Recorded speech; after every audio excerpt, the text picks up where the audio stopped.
ایک طرف ریاست پوری لگی ہوئی ہے، پروٹوکول دیے جا رہے ہیں، جو ایک اشتہاری تھے اس کو گرفتار نہیں کیا گیا کسی ایئرپورٹ کے اوپر، اور دوسرے نمبر پر دبئی بیٹھے ہوئے اسے یہاں سے ضمانت دے دی جاتی ہے، اور دوسرے نمبر پر بایو میٹرک کے لیے مشینیں جو ہیں وہ ایئرپورٹ کے اوپر پہنچ جاتی ہیں۔ اگر دوسری طرف دیکھا جائے تو عمران خان صاحب کے اوپر بوگس مقدمات کی بچھاڑ ہے، اور جو یہ کہتے تھے کہ عمران خان جو ہے وہ 1 منٹ کے لیے جیل برداشت نہیں کر پائے گا، وہ دیکھیں جھوٹے کیسز کے اندر ڈٹ کے کھڑا ہے، اور دوسری طرف دیکھیں تو یہ جو کہتے تھے کہ ہم نے عدالتوں کو فیس کیا، یہ ملک چھوڑ کر باہر چلے گئے، 50 روپے کا اسٹامپ دے کر یہ باہر گئے، اور ملک کے ساتھ انہوں نے غداری کی، دھوکہ کیا، فراڈ کیا، اور پھر ملک کو چونا لگانے کے لیے دوبارہ جو ہے وہ کندھوں پر سوار ہو کر مسلط ہونا چاہتے ہیں، جو کہ ایسا ممکن نہیں ہے۔ آج ہم نے بڑا واضح دیکھا کہ جوڈیشل کمپلیکس کے اندر جو سپورٹر تھے ان کے، وہ یوں ہی تھے کوئی 20-50 ہوں گے، اور عمران خان صاحب جب آتے تھے تو ایک پورا قافلہ ان کے ساتھ ہوتا تھا۔ وہ کوئی حملہ کرنے کے لیے نہیں آتے تھے،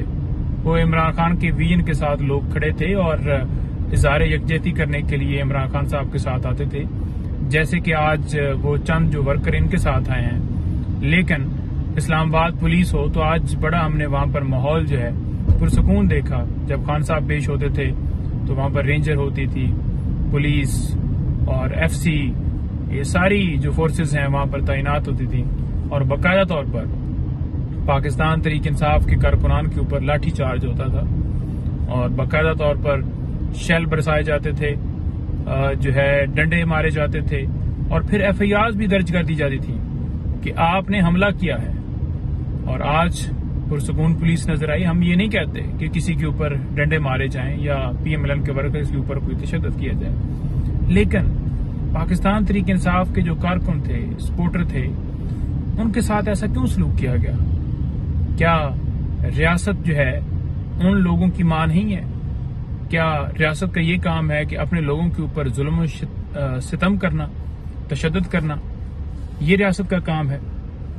تو آج یہ جناب جو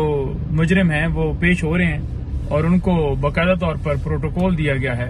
جب ہم سیکیورٹی کی درخواست اسلام آباد ہائی کورٹ میں بھی لے کر جاتے ہیں تو اس کے اوپر مہینوں فیصلہ نہیں ہوتا، اور اگلے دن وہ درخواست لگی ہوئی تھی۔ اور دوسری طرف دیکھا جائے تو اس کا سٹیٹس جو ہے وہ ملزم کا ہے، اور اسے پروٹوکول دیے جا رہے ہیں، اسے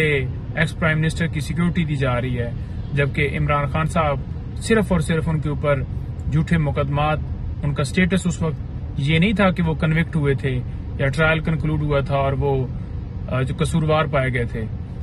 اس کے باوجود ان کے ساتھ جو ہے وہ یہ سلوک کیا گیا، لیکن وہ اپنی سیکیورٹی کے ساتھ تمام عدالتوں میں قانون کی پاسداری کرتے ہوئے، آئین کی بالادستی کے لیے 20 مقدمات میں عدالتوں کے سامنے عدالتوں کا احترام کرتے ہوئے پیش ہوتے تھے،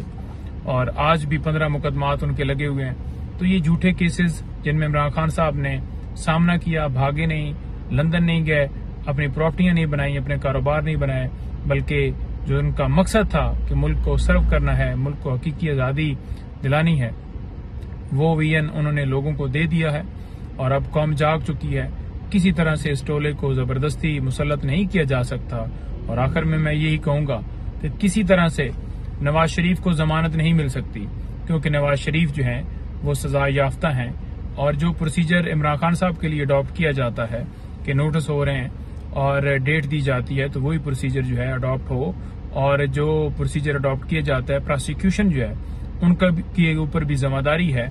کہ وہ عوام کے ٹیکس سے جو پیسہ جاتا ہے اس سے وہ تنخواہ لیتے ہیں، تو وہ ذمہ داری پوری کریں، اور آئینی طور پر ان کا حق یہ بنتا ہے کہ وہ وہاں پر اسٹیٹمنٹ دیں، اپوز کریں، اور کسی طرح سے نواز شریف کے حق میں بیان نہ دیں، اور عدالت کو بھی کسی طرح سے ان کی جو سزا ہے وہ سسپینڈ نہیں کرنی چاہیے۔